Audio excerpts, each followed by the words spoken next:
বাবু বাবু, হ্যাঁ কি হয়েছে কি? শোনো, তোমাকে একটা কথা বলে রাখি। হ্যাঁ, এই যে তুমি এক্ষুনি যেটা করছিলে, কি করছি? সব দেখেছি। শোনো, আমার দিকে তাকাও। আরে কি?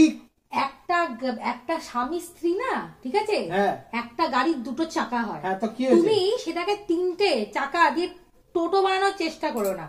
পাশের বাড়ি বৌদির সাথে এত কথা বলা কি ছিল তোমার? হ্যাঁ, এত কথা বলা কি ছিল গো? আমি কিন্তু নিজের চোখে দেখেছি।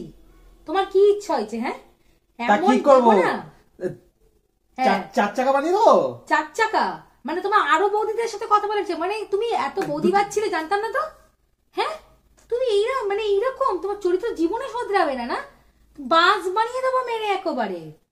দু চাকায় আছো, দু চাকায় থাকার চেষ্টা করো। বৌদিবাদ এর সাথে ওর সাথে কথাবার্তা কথা বলা লজ্জা নেই না একেবারে? আরে মানুষের সঙ্গে তো না, এত কথা বলার দরকার নেই, সব বন্ধ করো।